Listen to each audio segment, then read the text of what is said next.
Kalau fashion sendiri, saya dari kecil sudah mendesain baju sendiri sejak SD ya. SD? Jadi penjahit suka bilang kalau, aduh jahit baju Mbak ini lama banget 3 hari, padahal jahit orang itu sehari bisa dapat 3 gitu. Karena saya pengennya yang unik-unik bawa maunya. Itu masih SD ya. Jadi kalau saya bikin kebaya itu diusahakan sebisa mungkin itu tetap pakem. Apa sih pakemnya? Pakemnya itu harus bukaan depan. Itu kebaya.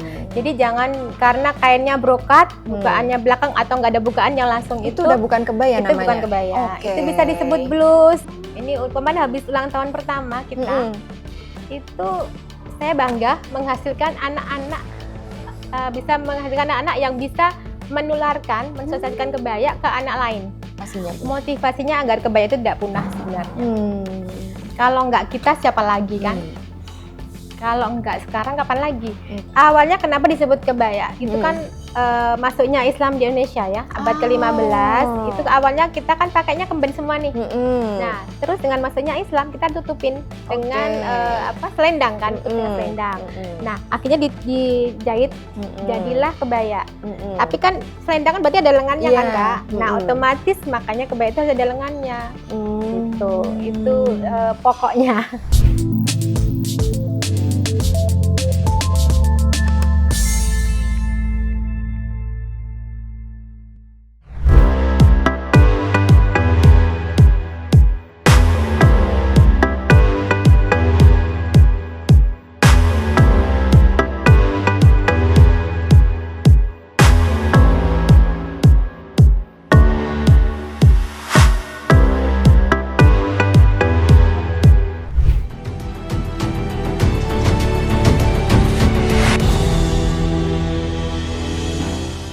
Assalamualaikum warahmatullahi wabarakatuh. RJ Setia, selamat datang di Unjuk Bicara, bukan sekedar bicara. Kali ini bersama saya Dita Ruspendi.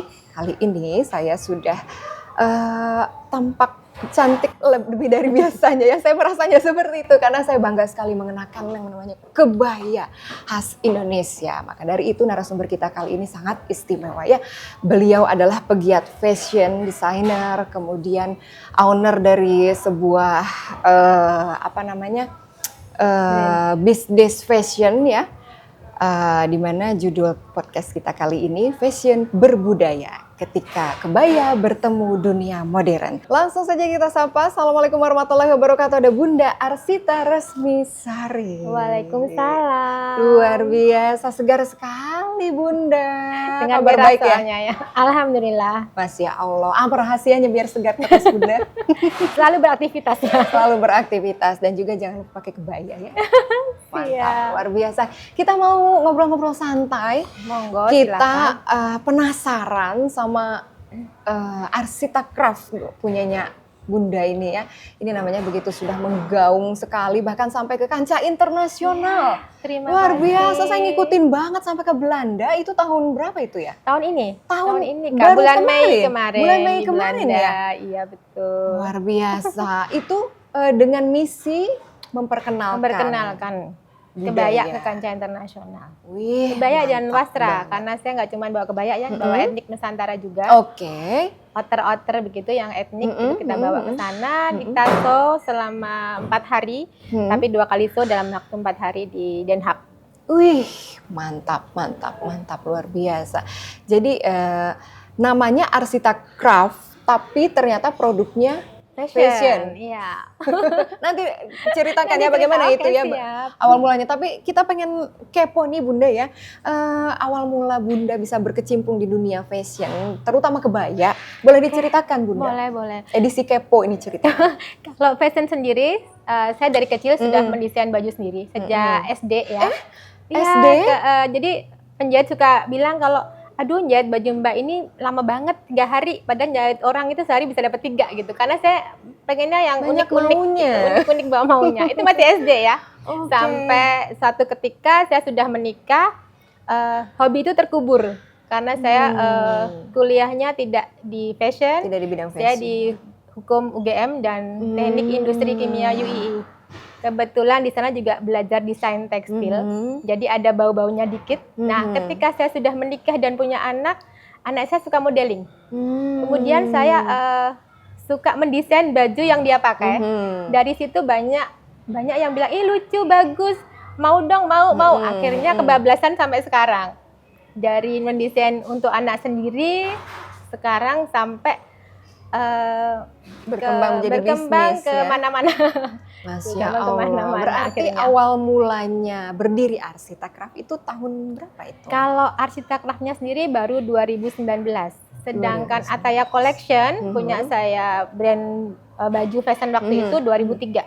Oke, berarti mulai mengantarkan putrinya untuk modeling Itu gitu. 2003. 2003. Iya, betul. Luar biasa. Di tahun Sudah itu 22 trennya tahun. lagi apa ya waktu itu ya? Waktu fashion apa ya? itu fashionnya lebih ke casual, tapi selalu saya bumbui etnik. Dari dulu emang ada wastra-wastranya, ada bau-baunya wastra gitu. Sejak 2016 saya mulai seneng kebayaan, makanya saya juga bergabung di komunitas perempuan berkebaya Indonesia. Oh, oke. Dan komunitas perempuan berkebaya, dan dari situ saya lebih suka berkebaya kan. Makanya 2019 saya bikin brand Arsitacraft itu. Sebelumnya saya karena instruktur craft juga, jadi desain-desain saya selalu ada pernik-perniknya. Oke, ini salah Pernik satu craft. produknya Bunda ya. Pernik-perniknya craft begitu. Oke, ini sentuhannya. adalah koleksi terbarunya Bunda. Ya, Boleh untuk diceritakan, Agustus. Bunda? Untuk Agustus. Merah Ini putih, sebenarnya kebaya encim, Mhm. tapi kita buat lebih girly ya buat anak-anak muda. Jadi saya padukan dengan ini rok ya, rok tapi pakai tali, rok lilit gitu, dengan batik dan ada petanya. Iya, ini saya Peta mata saya Indonesia. langsung melihat ke sini. Ada peta Indonesia. Betul. Kenapa Tetap Bunda Indonesia. meletakkan Biar Pulau ini Indonesia aja di sih, sini? eye-catching sih. Orang lihatnya Iya. langsung, ih keren sekali ada petanya. dan itu gitu. berhasil banget. Saya pertama melihat langsung ke sini. Ih, Betul, lucu. iya. Indonesia. Ini kalau saya anak saya yang melihat pasti langsung tunjuk-tunjuk. Betul. Ini apa? apa? Ini Kalimantan, Sulawesi gitu ya. Iya. Terus yang ini sebenarnya ini sebenarnya kutu baru. Cuma saya kasih pita, kasih tali. Kemudian ada pernik-pernik craftnya di sini. Untuk ini aja sih menarik. Saya lebih ke biar anak-anak itu suka gimana sih caranya gitu loh. Jadi nggak pas dia harus pakem, oke, tapi pas dia untuk sehari-hari terutama, terus sehari-hari jalan-jalan, gimana biar dia tetap suka pakai kebaya. Gitu aja. Berarti pangsa yang atau target dari Bunda biasanya anak-anak ya, Anak dan muda. remaja. Anak dan remaja. Betul. Usia berapa biasanya? Dari Mulai SD dikenalkan. SD sampai SMA, kuliah sih masih Mulai oke. dari SD ya? Dari SD. Tapi sekarang anak-anak TK juga sudah Anak-anak TK iya, cuman melek kebaya ya Bunda ya? betul. Acara-acara Saya sekolah. juga punya kebaya kaos nih Kak. Saya bikin kebaya kaos juga, terutama untuk anak-anak. Jadi kayak saya punya cucu ya 6 bulan sudah pakai kebaya. Sekarang usia dia 4 tahun, tapi dia sudah terbiasa dengan kebaya. Masya Allah. Dari kecil dia kebaya kaos, jadi dia nggak merasa Berarti- itu kebaya. Ya, Nyaman soalnya kan. bahannya dipilihkan yang- katun, kaos katun gitu. Oke. Tuh. Boleh nanti kita Oke. intip ya bagaimana itu Siap. apa namanya kebaya kaos. Itu tadi juga Bunda cerita ya ada kebaya kaos. Kemudian ini di modif menjadi outer juga. Kemudian Kalau yang ini bukan kebaya, tapi kita lebih ke fokusnya di batiknya sebenarnya. Jadi ada beberapa yang memang kebaya, memang yang bukan. Kayak ini kan bukan kebaya, tapi saya modif blazer. Tapi gimana jadinya biar ada tetap Mirip ada etniknya kebaya. gitu. Oh iya, ada sentuhan Wastranya di etniknya. situ. Bagaimana Bunda bisa mengkolaborasikan sesuatu yang modern, sesuatu yang disesuaikan dengan umur pemakainya begitu ya, tapi tanpa meninggalkan syarat makna Pakemnya, budayanya, betul. pakemnya. Jadi kalau saya bikin kebaya itu diusahakan sebisa mungkin itu tetap pakem. Apa sih pakemnya? Pakemnya itu harus bukaan depan. Itu kebaya. Jadi jangan karena kainnya brokat, bukaannya belakang atau nggak ada bukaan yang langsung Itu udah bukan kebaya itu namanya. bukan kebaya. Oke. Itu bisa disebut blus atau bisa disebut baju kurung atau juga tuning. daster juga bisa kan dibikin brokat Iya, gitu lah iya, istilahnya. iya, Itu iya. bahan ya. Suka salah kaprah orang dengan bahan dengan jenis itu suka salah gitu Oke. kan. Nah, itu terus simetris kanan kiri sama. Terus kalau memang kebaya kutu baru itu harus ada tengahnya seperti itu. Kadang ada resleting belakang itu saya bilang bukan kebaya. Kalau menurut konsensus nasionalnya ya, konsensus kita yang kemarin diskusi tentang kebaya di 3 negara 5 kota itu. Gitu ya. Jadi justru selama ini kita lihat dari bahannya dulu Bunda. Salah berarti ya. Lihat bahan ini ada brokat. Bahan brokat pasti kebaya ya. Itu yang kebaya. salah kaprah yang harus kita benerin sebenarnya kan. Dress code kebaya memang pakai brokat, tapi modelnya ternyata ada gamis, ada tunik, ada outer yang tanpa kancing depan. Bukan kebaya itu ya. Bukan kebaya. Terima kasih Bunda ya sudah menambah Kecuali wawasan kita. Yang tidak ada bukaan depan tapi kebaya itu kecuali kebaya kaos dan kebaya Bali. Karena bahannya udah street kan. Jadi dia nggak perlu bukaan, tapi dia tetap kebaya. Cuman itu doang. Pengecualian ya. Kebaya Bali dan kebaya kaos. Kebaya kaos. Karena kebaya kaos dan Bali itu dua-duanya kan street kan, melar kan. Jadi bisa dibuka tanpa bukaan depan. Bukaan depan bisa masuk langsung ke kepala. Tetap mudah ya. Luar biasa. Kita jadi siapa yang baru tahu? Saya juga baru tahu. Bunda ini aktif di ini ya, berbagai beauty pageant. Berbagai beauty pageant yang terutama kebaya ya. Saya pembina di anak-anak pageant itu di Putri Kebaya Jakarta, Putri Kebaya Kalimantan, Putri Kebaya Banten, jadi pembina mereka di situ di acara pageant. Bagaimana upaya Bunda supaya mereka, anak-anak generasi muda khususnya Gen Z nih, sekarang yang lagi pada dekat sama Bunda ini bisa tetap merasa tertarik gitu, merasa nyaman menggunakan kebaya, nggak merasa kayak ibu-ibu, nggak merasa makanya kita bikin jadul lucu-lucu gitu. kan. Jadi ada kebaya-kebaya kita yang motifnya juga lucu, motif kainnya lucu gitu. Jadi anak-anak nggak merasa ini kan biasanya orang itu nggak mau pakai itu karena dibikinnya ribet, setuju. Panas, gerah, kayak tua gitu kan. Nah, gimana caranya? Walaupun saya nenek-nenek ya, tapi saya ingin mempersembahkan sesuatu untuk generasi muda kita, generasi penerus terutama tetap cinta kebaya. Nah itu kita bikin yang lucu-lucu, misalkan kainnya gambarnya yang kartun itu juga bisa juga kan Kak. Kutu barunya kita bikin kartun misalkan. Terus yang mereka enjoy makainya bahannya yang seperti katun, terus bahan kaos itu, terus bahan-bahan yang nyerap keringat. Brokat pun harus ada furingnya. Brokat pun dibikin kita yang lucu-lucu. Jadi ada, nggak saya bawa hari ini. Ada brokat yang asik gitu dipakainya karena keren. Jadi atas bawahnya brokat, tapi tetap girly, nggak kayak nenek-nenek gitu. Berarti dari pemilihan bahan, kemudian model. Betul, pengaruh sekali itu ya. Oke, kalau kain wastra yang digunakan sama Bunda ada spesifik nggak?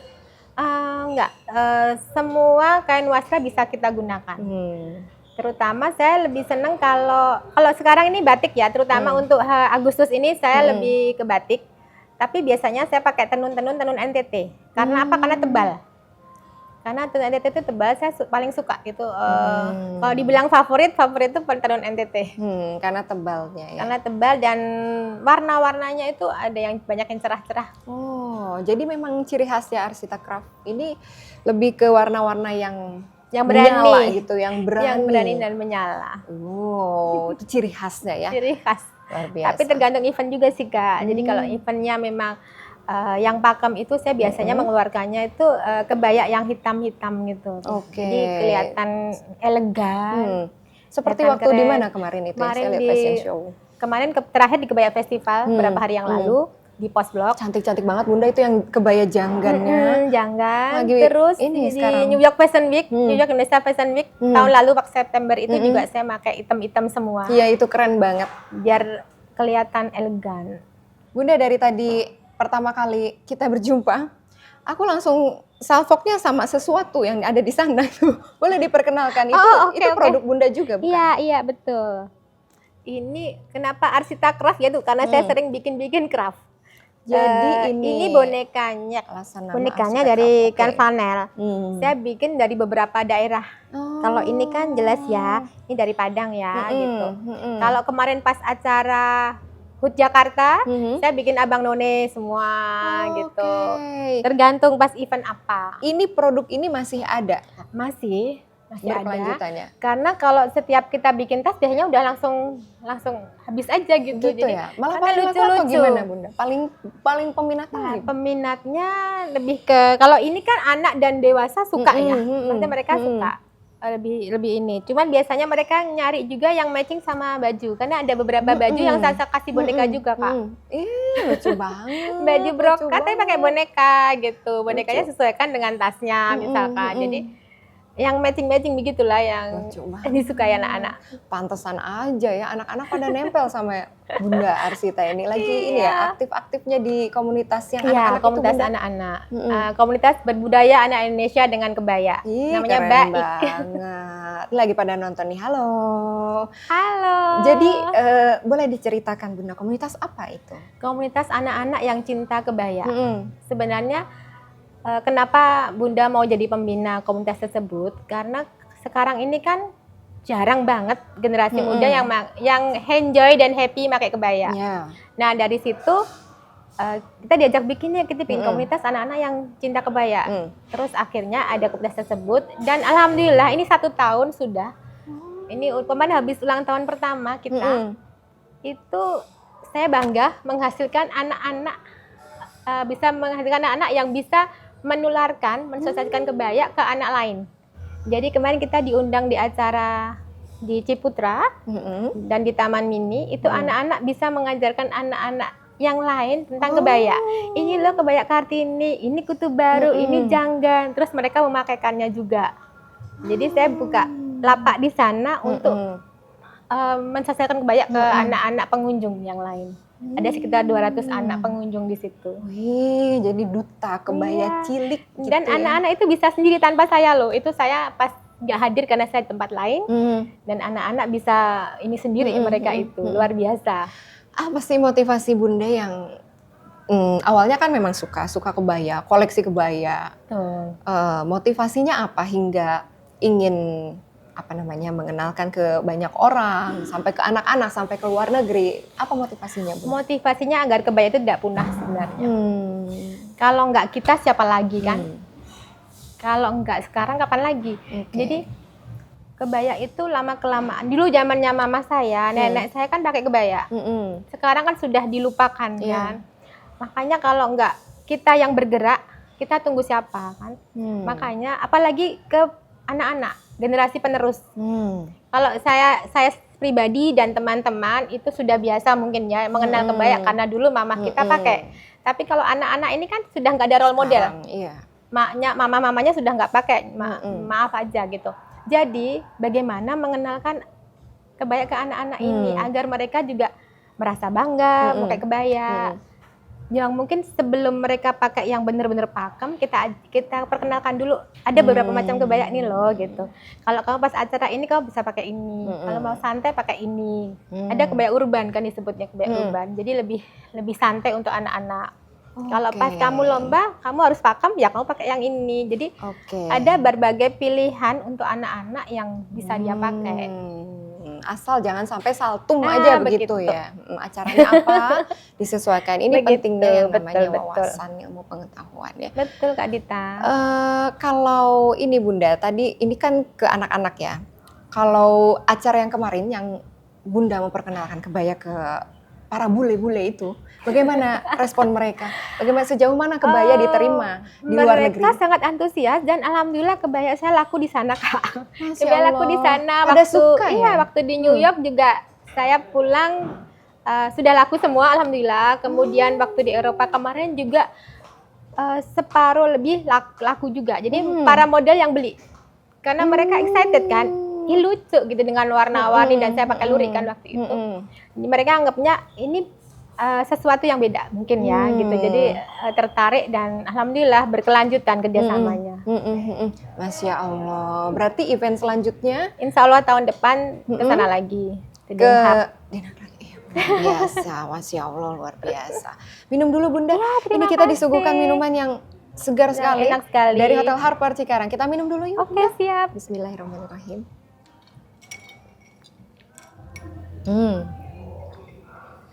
Gak pernah salah kalau minuman Harper. Ngopi cantik. Mau ngopi mau teh pokoknya di sini Ngocan. Tempat favorit kita untuk ngobrol pokoknya. Iya, betul. Bunda balik lagi ke obrolan soal generasi muda ya. Ini Bunda dekat banget sama yang namanya anak-anak generasi Z, Betul. kemudian anak-anak TK bahkan ya. Sekarang ini kan justru mereka ini lebih nyaman, dikatakan lebih nyaman menggunakan fashion instan gitu ya. Bagaimana Bunda mengajak mereka di tengah gempuran fashion instan? Selama ini alhamdulillah ya, yang anak-anak yang kita bina, yang kita bimbing itu sudah enjoy dengan kebaya. Awalnya sih kita perkenalkan dulu ya. Perkenalkan kalau ini loh budaya kita, bukan budaya luar. Jadi mereka aware dulu, ngeh dulu, baru mereka mempelajari kan. Setelah mempelajari mereka akan mencintai. Gitu intinya. Setelah mencintai dia akan memakai, sekarang hampir tiap hari ya. Anak-anak itu kalau ketemu saya juga udah pakai kebaya gitu. Walaupun dengan kebaya yang lucu-lucu gitu, tapi mereka sudah merasa mencintai dan memiliki kebaya sebagai budaya warisan gitu. Masya Allah. Biasanya acara apa Bunda? Anak-anak yang pada seneng pakai kebaya itu biasanya acara apa? Kita sering ngadain acara seperti runway. Runway itu fashion show, kemudian menari. Ini besok kita menari tanggal 3 ada acara menari. Di mana? Hampir setiap hari kita di Tang City besok tanggal 3. Kita ngisi acara. Kemudian seminggu itu bisa berapa kali Kak sebenarnya. Tapi kadang besok Sabtu pun ada 4 undangan saya itu. Jadi saya bagi-bagi ke anak-anak juga. Ya kamu ke sana, kamu ke sana. Karena kadang saya sendiri nggak bisa ini, kecuali kalau jadi juri atau talk show jadi harus hadir sendiri. Jadi anak-anak sudah biasa mewakili saya juga sekarang ini. Alhamdulillah. Masya Allah, luar biasa. Jadi tren yang disukai sama mereka biasanya kebaya yang seperti apa Bunda? Kebaya urban. Kebaya urban. Kebaya urban itu? Kebaya urban itu kebaya modern ya. Jadi sudah dimodifikasi tapi tidak di luar pakem. Pakemnya tetap ada, tetap jalan. Tapi anak-anak pun tahu kalau di mana dia menempatkan diri tadi itu. Kalau di suatu waktu undangan yang dia harus yang pakem, pakai kain, pakai tenun, ya dia akan pakai. Kalau dikombinasikan dengan bahan-bahan yang tidak biasanya di kebaya itu masih bisa disebut kebaya? Tetap. Asal modelnya terpenuhi ya. Bukaan depan. Bukaan depan, lengan panjang pendek nggak masalah? Harus ada lengannya. Harus ada lengannya. Karena ada bukaan depan tapi sleeveless berarti udah bukan kebaya? Bukan. Jadi awalnya kenapa disebut kebaya? Itu kan masuknya Islam di Indonesia ya, abad ke-15. Itu awalnya kita kan pakainya kemben semua nih. Nah, terus dengan masuknya Islam kita tutupin dengan selendang kan, tutupin selendang. Nah, akhirnya dijahit jadilah kebaya. Tapi kan selendang kan berarti ada lengannya kan Kak. Nah, otomatis makanya kebaya itu ada lengannya. Gitu. Itu pokoknya. Oke. Bunda ini orangnya optimis ya. Melihat anak-anak semangat begitu katanya. Iya, betul. Tapi pasti ada tantangan dong ya Bunda ya. Boleh diceritakan Bunda, apa sih tantangan dalam melestarikan kebaya selama ini? Selama ini tantangannya apa ya? Mungkin kalau kemudian dari luar saya merasa bukan tantangan ya. Tantangan sudah ke diri sendiri sebenarnya ya. Ke diri sendiri saya merasa kalau lagi malas, lagi ogah, tapi alhamdulillah sih semua teratasi sih. Bagaimana cara mengatasinya, Bu? Cara mengatasinya saya kadang healing sehari aja di tempat saya suka. Saya suka dengan batik, saya cerita tadi koleksi-koleksi batik. Saya buka-buka itu sudah suatu healing yang gampang kan. Melihat koleksi sendiri, maksudnya tidak dijual gitu. Itu sudah energi baru buat saya. Healingnya macam-macam ya. Luar biasa. Jadi seperti cangkir lah, kalau lagi kosong harus diisi dulu gitu ya. Kalau udah kepenuhan harus dikosongkan dulu. Diisi dengan yang kita suka gitu ya. Healingnya beda-beda. Bunda caranya unik sekali. Bunda ini aktif di komunitas juga ya. Ada saya dengar perempuan berkebaya Indonesia. Masih aktif Bunda? Masih aktif sebagai humas dan obligasi perempuan berkebaya Indonesia Jakarta. Jadi ini adalah komunitas untuk para pecinta kebaya. Kemudian untuk yang anak-anak katanya lagi aktif juga ya. Sebagai pembina di komunitas Baik. Baik? Berbudaya anak Indonesia dengan kebaya. Berbudaya anak Indonesia dengan kebaya. Punya harapan apa Bunda untuk para komunitas yang Bunda pegang sekarang, kemudian yang ingin Bunda lahirkan nanti ke depannya? Lebih mencintai budayanya ya, terutama kebaya. Itu yang intinya di situ komunitas ini lahir. Bagaimana kita bisa melestarikan kebaya itu sampai ke generasi cucu, cicit kita nanti, tidak mati budaya itu sendiri. Oke. Lebih dikenal masyarakat luas. Lebih dikenal lagi. Kalau sudah kenal, sudah pasti sayang katanya gitu tak ya. Kenal maka tak sayang. Sudah sayang, udah pasti beli.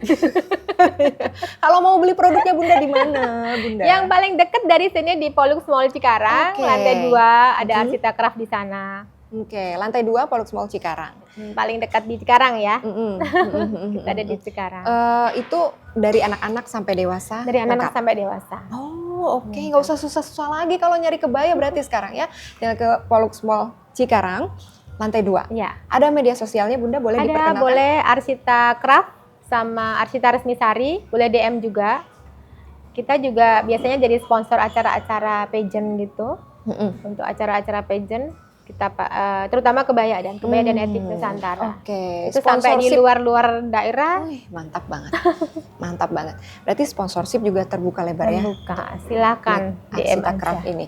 Ih, mantap banget, mantap banget. Punya tips apa Bunda terakhir buat teman-teman terutama generasi muda nih yang ingin berkebaya? Tolong kasih kita nasihat Bunda, tipsnya untuk mengenakan kebaya supaya modern iya, tapi pakemnya juga tetap dijaga. Tetaplah mencintai budayamu, terutama kebaya, tapi tidak di luar pakemnya. Ingat, kadang banyak yang salah kaprah dengan kebaya itu sendiri. Jadi mulailah belajar tentang kebaya dan mencintainya. Luar biasa. Kita akan selalu mengingat pesan Bunda ya. Terima kasih Bunda sudah menyempatkan hadir di sini di tengah kesibukannya ya, merancang kesempatannya. Acara ulang tahun kemerdekaan banyak banget ya acara. Banyak. Besok mau ke Belitung tanggal 6. Tanggal 16 ke Turki. Kita show merah putih semua. Wih, terima kasih Bunda ya. Mudah-mudahan kita dapat berjumpa lagi ya Bunda ya. Sehat selalu. Amin. Sukses selalu, mudah-mudahan semua cita-citanya tercapai. Sampai di sini dulu RJ Setia, saya Dita Ruspendi pamit undur diri dulu. Jangan lupa subscribe dan juga like videonya. Jangan lupa juga share ke teman-teman dan keluarga apabila kamu merasa postingan ini sangat bermanfaat. Saya pamit undur diri dulu ya. Assalamualaikum warahmatullahi wabarakatuh. Terima kasih. Sampai jumpa. Minum dulu Bunda.